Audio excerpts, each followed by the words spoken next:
നാമത്തിന് മഹത്വം ഉണ്ടായിരിക്കട്ടെ. ഈ തിരുവനന്തപുരത്തെ കാട്ടാക്കട ഇത്രയും ദൈവജനത്തിനോടൊപ്പം തന്നെ എനിക്ക് ആരാധിക്കാൻ കിട്ടിയ ഈ വന്ന സമയത്തിനായി നന്ദിയോടെ സ്തോത്രം ചെയ്തു.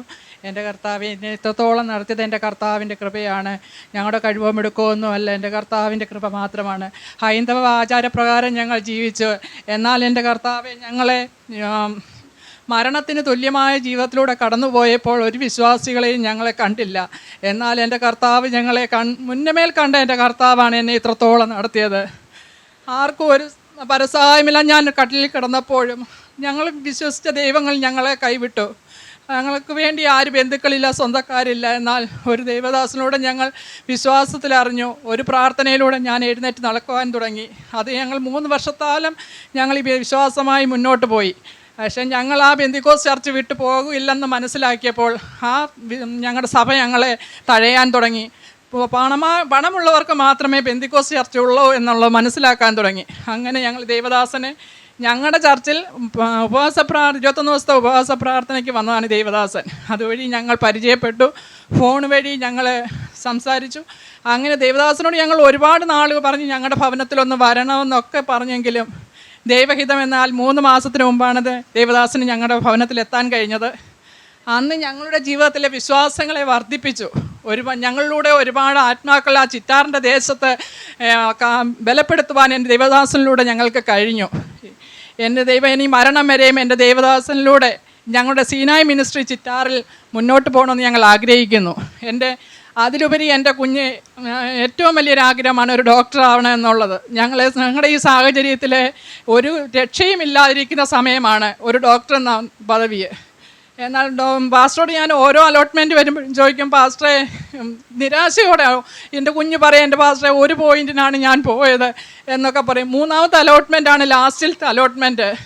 പക്ഷേ ഞങ്ങൾ ഇതുപോലെ 7 മണിക്കത്തെ പ്രാർത്ഥന കൂട്ടായ്മ ചൂടിക്കൊണ്ടിരുന്നപ്പോൾ എൻ്റെ കുഞ്ഞെന്നോട് പറഞ്ഞു, കോഴിക്കോടിൻ്റെ ദേശത്ത് എൻ്റെ കുഞ്ഞിന് കോഴിക്കോട് മെഡിക്കൽ കോളേജിൽ എൻ്റെ കുഞ്ഞിന് ഡോക്ടറായിട്ട് അഡ്മിഷൻ കിട്ടി. ഇപ്പോൾ അത് ദൈവദാസൻ്റെ പ്രാർത്ഥന, ഒറ്റ ഒരു പ്രാർത്ഥന മാത്രമാണ്. അല്ലാതെ ഞങ്ങളുടെ കഴിവൊന്നുമല്ല, എൻ്റെ കുഞ്ഞിൻ്റെ കഴിവല്ല. എന്നേക്കാൾ മുന്നേറിയുടെ കുഞ്ഞുങ്ങൾ ആ കോളേജിലുണ്ട് പഠിക്കുന്ന. അവിടെ ഞങ്ങൾ ചെന്നപ്പോൾ ഞങ്ങൾക്ക് പറഞ്ഞറിയിക്കാൻ പറ്റില്ല, ഇത്രയും ദൂരം ഞങ്ങളുടെ കുഞ്ഞിനെ എങ്ങനെ പഠിക്കാൻ വിടും എന്നൊക്കെയുണ്ട്. കോട്ടയത്ത് മെഡിക്കൽ കോളേജാണ് ഞങ്ങൾ ആഗ്രഹിച്ചത്. എന്നാൽ അതൊന്നും ദൈവം ഞങ്ങളെ ഒരുക്കിയില്ല.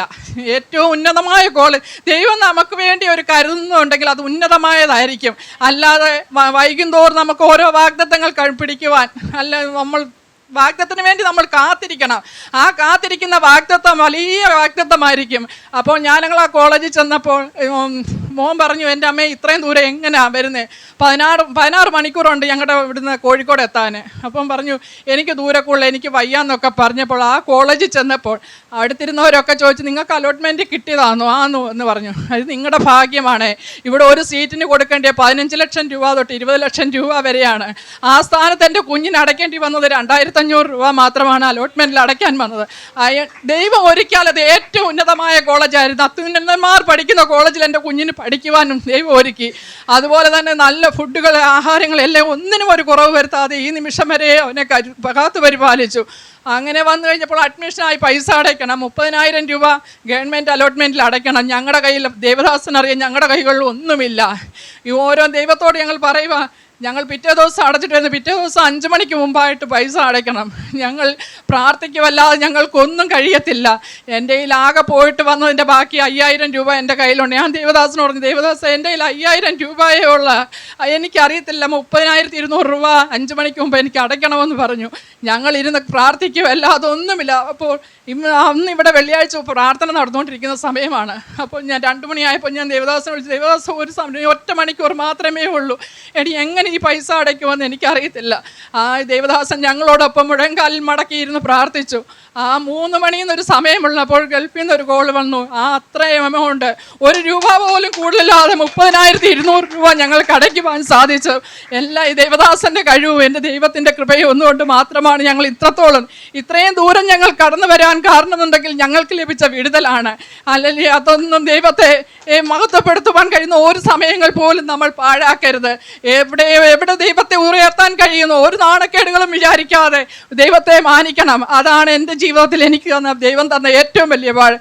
എനിക്കൊരു മടിയുമില്ല. ഞാൻ ഹൈന്ദവാചാര പ്രകാരം വന്ന് ഏറ്റവും ഉന്നതന്മാരുടെ ഇടയിൽ തന്നു. ഈ 6 മാസം തളർന്നു കിടന്നപ്പോൾ ഈ ദൈവങ്ങൾ, ഞങ്ങൾ സേവിച്ച ദൈവം എവിടെ എന്നുള്ളൊരു ചോദ്യത്തിന് മറുപടിയായാണ് നമ്മൾ ജീവിക്കുന്ന യേശു എന്നത്. അത് ഒരു ദൈവത്തെ അറിഞ്ഞവരാരും ഒരിക്കലും പിന്തിരിഞ്ഞു പോകരുതെന്ന ഒറ്റ ഒരു ഉപദേശം മാത്രമേ എൻ്റെ ജീവിതത്തിൽ എനിക്ക് പറയാനുള്ളൂ. അതിലുപരി എൻ്റെ ദൈവദാസനോട് ഞങ്ങൾ നന്ദി പറയുന്നു. എത്ര പറഞ്ഞാലും വാക്കുകൾ കൊണ്ട് പറഞ്ഞാൽ തീരാത്ത പോലെ ഒരു നന്ദിയുണ്ട്. അപ്പം